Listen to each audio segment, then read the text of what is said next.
Hey, welcome back. I hope you guys are doing good today. Today we're going to be watching some Casual Geographic, and this is the funniest animal on Earth. I know someone had recommended this to me or had mentioned it, so I had added it to my list, and we are here. We have arrived. I'm excited for this. I think this is going to be a good one. If you do get a chance, I'd appreciate if you could leave a like and subscribe. It helps me out a bunch. And I have Casual Geographic's video linked in my description below, so be sure to go and like his videos, watch his videos, all that good stuff because he does great work. But all right, let's see what this animal is all about.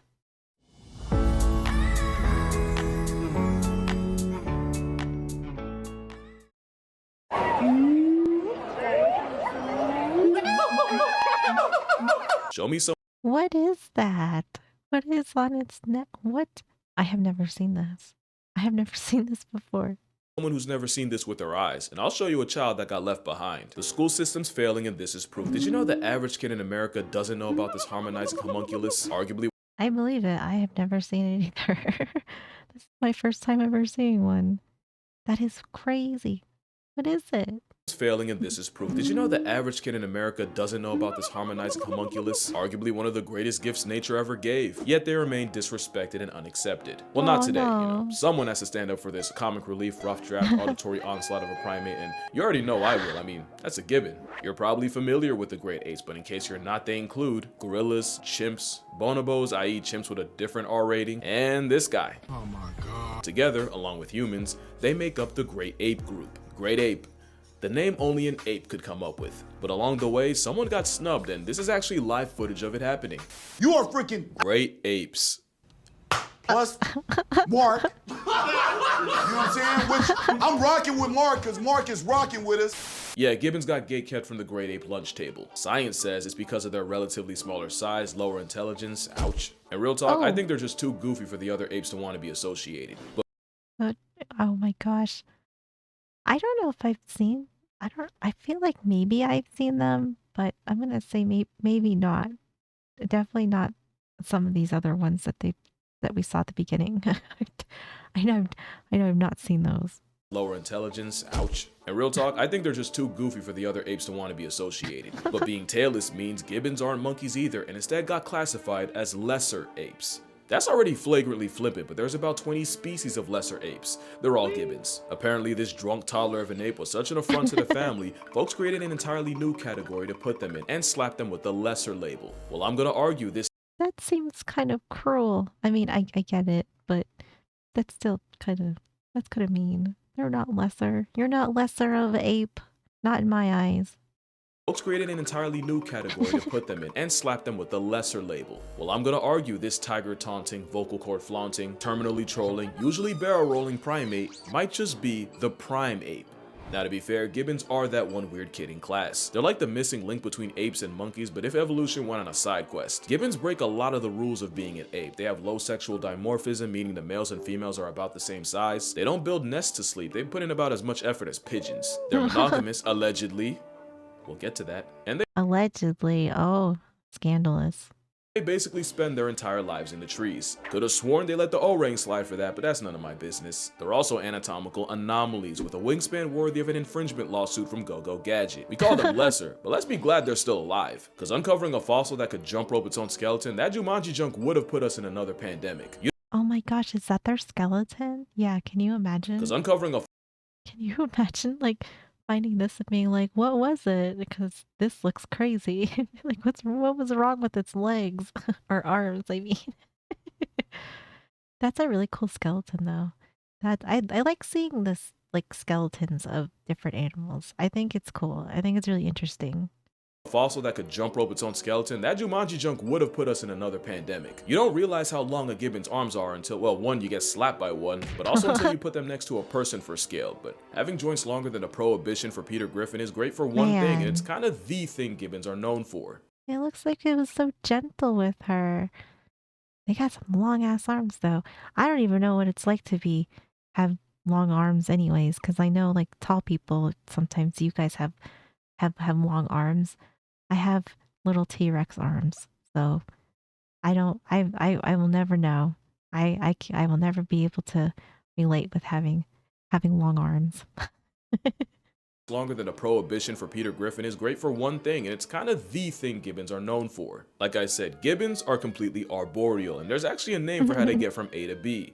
Brachiate. Calling it monkey bars is an insult. If you did this as a kid, you were on gibbon timing. These branch-loving acrobats are the fastest things in the trees without wings. At 35 miles per hour, the tree goblin can brachiate fast enough to get pulled over in a school zone. How smooth they move too. That's cool. Wings. At 35 miles per hour, the tree goblin can brachiate fast enough to get pulled over in a school zone. And they'll yeet themselves up to 30 feet between trees. Forget a leap of faith, that's a leap of fortune. Specialized shoulders and wrists allow them to treat the jungle as their personal gym. It also helps that they're built like a CrossFit cryptid with the longest arms of any ape. If the average 5'4" woman adopted its build, she'd flex a 10'7" wingspan. And if you Oh my gosh, that's crazy to think about it in that kind of sense. I mean, I'm not even 5'4", but still. That Oh, if only I was 5'4". If the average 5'4" woman adopted its build, she'd flex a 10'7" wingspan. And if you lived like one, you'd be parkouring off the cables of the Brooklyn Bridge. But they're not free from fall damage, and it's estimated most gibbons break a bone at some point in their lives. Gets even crazier when you realize mothers will pull these stunts with a whole baby in tow. And speaking of babies, you know how we always say animals use play as preparation for the life they'll live? Baby gibbons will not only learn to brachiate by chasing each other through the trees, they'll also intentionally let go of branches to catch themselves. But what even makes gibbons play a lifelong game of floor is lava? Well, like orangutans, they realize it's way safer to have your ops be gravity and time than touch tiger country downstairs and get murked by a feline. That is pretty smart on their part. That probably helps a lot with survival. Well, I would say for the most part. Because gibbons would rather run away than run a Huh? Oh my Gibbons gosh. are actually extremely territorial, and that, along with them having a 99 agility stat, is how you get the only animal alive that can vibe check a tiger and live to do it twice. Technically, it's mobbing behavior meant to drive away a predator using the It's like picking on the tiger. Oh, I love it though. That's pretty funny. that can vibe check a tiger and live to do it twice. Technically, it's mobbing behavior meant to drive away a predator using the power of parkour, but the execution makes them move like Spider-Man minus morale. They're morale-less, but the only miles is how far they can drive a stripe delete button crazy. Show me a great ape that can taunt a tiger. Many have tried. Most have died. A whole apex predator and twig ninja just ear pulled them like a delinquent, and they don't. Oh my gosh, yeah. I don't. They think they're just too fast for the tiger. That's crazy. I have never seen this video. Tried. Most have died. A whole apex predator and twig ninja just ear pulled them like a delinquent, and they don't play favorites. Gibbons have also been recorded harassing clouded leopards getting too close, although I'm pretty sure that one was trying to sleep and got hit with a long arm of audacity, because if you think they only use their powers for protection, Gibbons are the most unapologetic trolls in the animal kingdom. We told them they're the great ape's little brother, and now they done made it their personality. No other way to explain this. Porcupines are better protected against lions than versus a tree happy instigator. Even a so-called great ape can end up looking pretty stupid around a lesser. Gibbons are an impulsive thought come to life. They don't think it, they just do it. Fun fact, this is the Memphis Zoo, that's Ringo, and they even warn you to stay off the glass because he'll literally injure himself trying to jump scare you. You know nature made you crack, but you're the only mammal alive that can go band for band with a cat. With zero regard for feline rights, you've never seen a cat this outmatched. And they'll easily play Matador with your dog. I love it because there's no scientific reason for them to be like this other than Gibbons are all about the dickery. Except with mice. You know, put a mouse in front of them and things suddenly stop being funny. But Oh, why? Of all things, a mouse? Huh. It is kind of funny. They don't seem like they're like too aggressive towards all these animals either. All about the dickery, except with mice. You know, put a mouse in front of them and things suddenly stop being funny. But with arms like that, they'll always keep it humorous. But there is one animal that forms the most unlikely friendship with them. Or maybe not. Because on paper, gibbons and orangutans actually have a lot in common. They live in the same area code, they're both for the trees, and orangutan actually translates to man of the forest. At the same time, some, like the Hulak gibbon, have been affectionately nicknamed the little man of the forest. But their personalities are so opposite, they honestly belong in a buddy comedy. Gibbons are hyper-athletic, flyweight, and the fastest moving animals in the trees. They're so like agile. It's kind of crazy. It's really cool to watch them like move and maneuver and like go through things. It's pretty cool. I do like watching that. They do run absolutely ridiculous.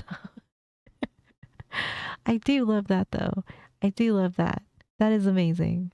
in a buddy comedy. Gibbons are hyper-athletic, flyweight, and the fastest moving animals in the trees. Orangs are the largest, the mascots of stoicism, and yo, I swear they could talk, they just don't want to deal with taxes. Polar opposites, yet time and time again, wild gibbons and orangutans have been caught playing with each other. I like to think the fact that they don't compete for the same foods means they don't really have a reason to have beef, and a lot of zoos will actually assign them together as roommates. Another reason orangutans are chill like that. If gibbons suddenly get accepted into the Great Ape Club, I think you know who pulled the strings for them. And you think orangs would find a sentient sugar rush annoying? And that gibbons might find Bigfoot's understudy intimidating. But not only do they play with each other, they even trust each other with their own children.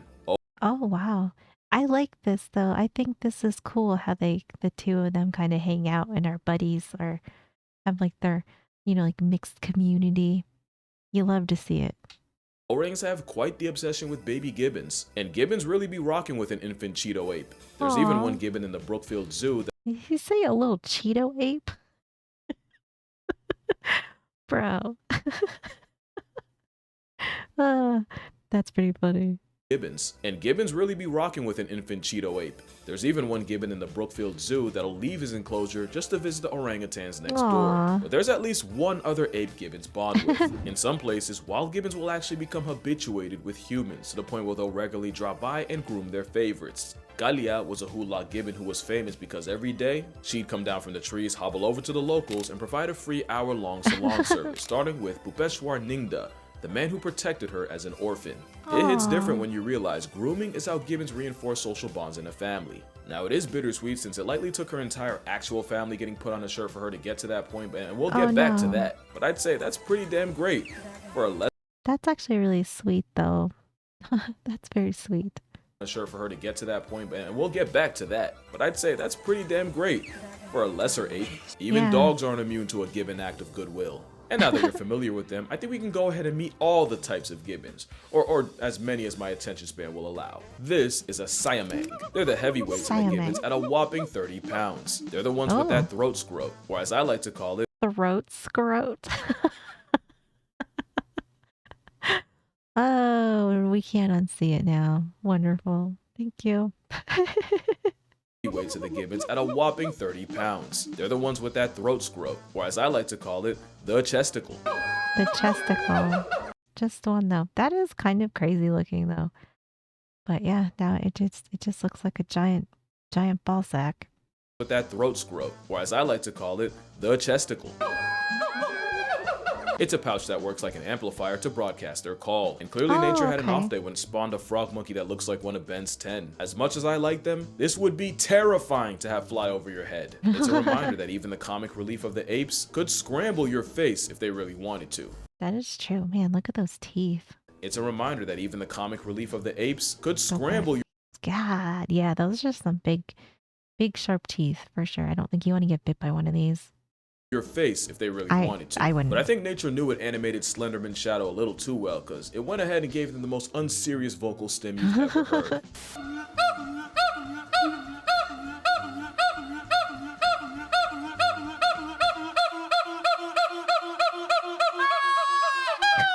This is a... Oh my gosh. That is great though. That is great. This is a northern white-cheeked gibbon, which definitely, for sure, is not venom, no matter how hard you try to perceive otherwise. It does kind of look like, oh, it has a little attitude, I see. I think I've seen pictures of one of these. This one looks kind of familiar to me. Cheeked gibbon, which definitely, for sure, is not venom, no matter how hard you try to perceive otherwise. And in case you're curious, the babies are all born white. After about a year or two, they turn black. The males stay that way, but the females eventually revert back to their cream colorway, proving the once widely accepted scientific theory wrong. You can go back. You can go back. This is a Skywalker. Oh man, this is cute though. I do like that cream color that the females are. That is a very pretty color. Wrong. You can go back. This is a Skywalker gibbon, and Skywalker gibbon. Oh, I like that name. That's cool. This one looks kind of cute too. I kind of like how they all look really serious or grumpy. I really like that. You can go back. This is a Skywalker gibbon, and yes, they were discovered in 2017 by a group of scientists who apparently love Star Wars that much. The namesake of Luke was found in Myanmar, Southeast Asia, and it's believed there's less than 200 of them. But they're not as bad as the Hainan gibbon, which isn't just the rarest ape, but one of the mammals closest to getting discontinued, with less than 40 of them. Crazy thing is, Oh, wow. That's, oh gosh. You gotta save them. You gotta save them. ape, but one of the mammals closest to getting discontinued, with less than 40 of them. Crazy thing is, it used to be worse. They went from a couple thousand in the 1950s to where you could count on both hands how many were left by the 70s. Oh my gosh. Again, we got the hulak gibbon. I like their face. The silvery gibbon. I like their face. They look very soft. Ooh, they kind of look like a little, like those Shih Tzu dogs that get groomed, you know, or like styled. Again, we got the hulak gibbon. I like their face. The silvery gibbon.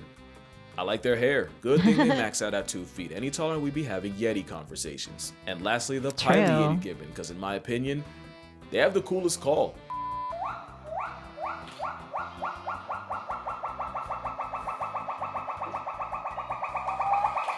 Now at this Oh, okay. I know I've heard that noise before and stuff. I didn't realize it was them. That's cool. Now at this point you might be wondering, why do gibbons call at all? Well, that's the second thing they're known for. The reason for it, well, you have a lock on your door, some have a gate, but gibbons, nah, they mark territory off straight. It's actually the same reason male lions roar, to tell outsiders that they best keep it that way. Except gibbons will often do it as a duet, and sometimes they'll get the kids involved and make it a family matter. And they'll usually do it in the crotch of dawn, and if you live next to a zoo with gibbons, you've definitely heard it. And remember, they're territorial, so if you hoot back at them, you might just end up going band for band with a broadcasting tree siren. Hey, post-production cashier, don't do that. Not only will you offend them, it's like showing teeth to a gorilla, but gibbons are capable of doing something about it. In 2011, a gibbon escaped a Malaysian zoo after being taunted and severely mauled a child, and while I will spare you all the details, I will say his mom had to carry pieces of his thigh in a plastic bag. Oh my god. Yeah. Well, I don't know why you would want to taunt animals anyway, but I mean, like, I know people do it because people are shitty like that, and you know that's why the world can't have nice things and all of that nonsense. But I feel like that is crazy though. That is crazy. I mean, I always like fully respect animals, you know, like I will never intentionally like disrespect an animal, or at least like, you know, try to know as much as I can if I'm going to be interacting with something, you know, or listen to the rules at the very least, you know, if they're like do this and don't do this, you know. But that is crazy. That is crazy. All the details, I will say his mom had to carry pieces of his thigh in a plastic bag. The odds are low, but they're not zero. So yeah, best keep the singing to the gibbons. It's a big deal for them. They spend actual years of their lives perfecting it. It's very much giving albatross marriage dance. In some species, Mama Gibbon will help her daughters practice with their version of singing lessons, where the daughter tries to match her mother's pitch. For male gibbons, they learn by imitating the male figures around them. After years in the lab, they're able to come together and make the sound you've heard in every movie's jungle scene ever. There's something about the fact that males and females spend years perfecting their songs, and when they do come together, the songs just fit each other perfectly. These duets I actually love that. That is really cool. And it seems very sweet too. I don't know. I really love that.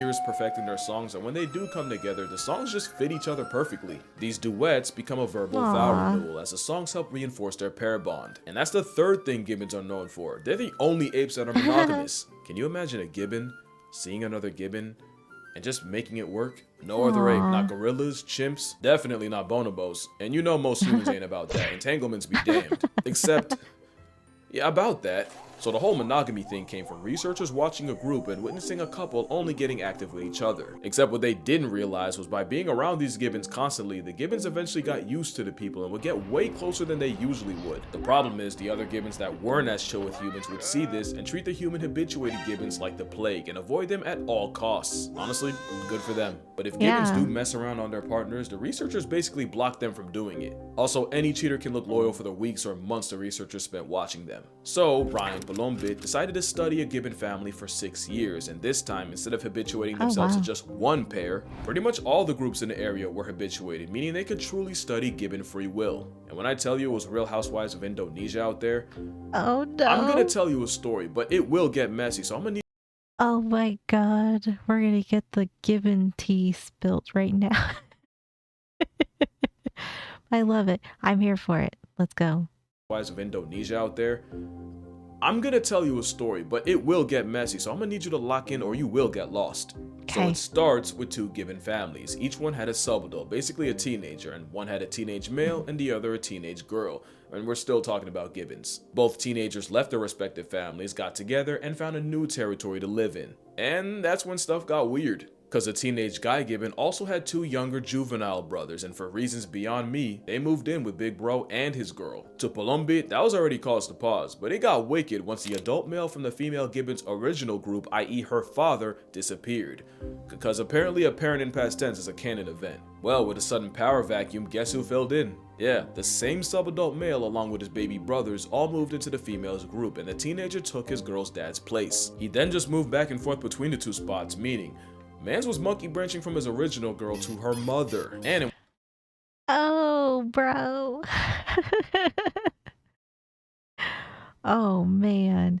Oh, very scandalous. Very scandalous. I'm here for it. between the two spots, meaning Mans was monkey branching from his original girl to her mother. And in what's a lot more common than you might think, the mother and daughter had serious beef, and when things finally got too Oh, hot and the male no. had to pick a side, he chose the mother and fully moved in. The mom would have a baby that was likely fathered by her daughter's ex. As for the sub-adult daughter, What? Damn. And they're just savages. Oh, man. Oh, I kind of feel bad for the original female monkey. Like the original, like, daughter. I guess the daughter. I feel sorry for the daughter monkey. That's kind of sad. the mom would have a baby that was likely fathered by her daughter's ex. As for Damn. the sub-adult daughter, that was the last time Uppbeat saw her. If there's a moral in this story, one way or another, Gibbons gonna find a way to swing. There was also that time one in the Fukushima Zoo in Nagasaki had people questioning everything after 12-year-old Momo got pregnant while being housed with exactly 0 men. They thought it was an immaculate conception. Folks thought she spawned Gibbon Jesus, until they did a DNA test and found the father was 34-year-old Ito, who thankfully was also a gibbon. They still had no idea how they did the do, until they found a 9mm hole in a steel plate between enclosures. That's 9mm. He really wanted that glory. The whole time we called him lesser when really we're not that. Wow. Yo, they found a way. They found a way. Oh, that is wild. 9mm. He really wanted that glory. The whole time we called him lesser when really we're not that much better than gibbons. I don't care what the literature says, they're great to me. Especially since we've probably done gibbons dirtier than any other ape. Remember I agree. I think gibbons are kind of cool. I really didn't know a whole lot about them, but from what we've watched, I think they're kind of cool. They're kind of cute. I like the really grumpy looking ones. They're cute. Yeah, they are pretty cool. literature says, they're great to me. Especially since we've probably done gibbons dirtier than any other ape. Remember Oh, no. Kalia? Well, not only did she lose her family, but after a kid taunted her with a slingshot and she finally bit back, the boy's father came after her with a shovel and she lost her life. This Oh, kind of thing actually no. happens a lot to gibbons. Not only do they get their homes knocked down and trees removed, a lot of times they get reduced to pets. It's to the point where virtually every gibbon is flirting with extinction. In fact, some like the hyena might as well be in bed with it. I don't like ending the video like this, but I feel like gibbons being so overlooked makes it that much easier for the Oh god, I hate this video. Oh gosh. Or not like his video, but like this one that's on the screen here. Of like them chained up, and obviously I don't think they live great lives in this. Oh gosh. This one just looks like this one actually looks like it's sad and like miserable. Oh gosh. That breaks my heart.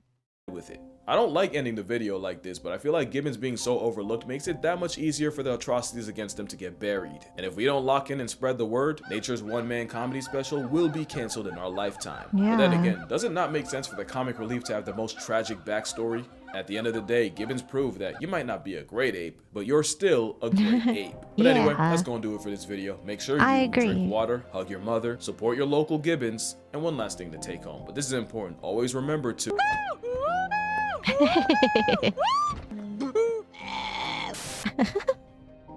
Aww. Adorable. Those eyes. So cute. I thought this video was great. It did have kind of a sad ending though. That ending kind of like really breaks my heart for them. And I really hope that like maybe we can save their populations because that would be really sad. Especially some of the ones that he said, what, there's like 40 of them. Like that's kind of scary to think about. And I hope maybe we can save them and so they don't go totally extinct because I don't know. I feel like we need all these animals, or at least I feel like we do. But this was great. I really enjoyed this one. Thank you so much for hanging out with me. I really appreciate you guys being here. Be sure to go and like and subscribe to Casual Geographic because he does great work. But that is going to do it for me. I hope you guys have a great day, and I will see you in the next one.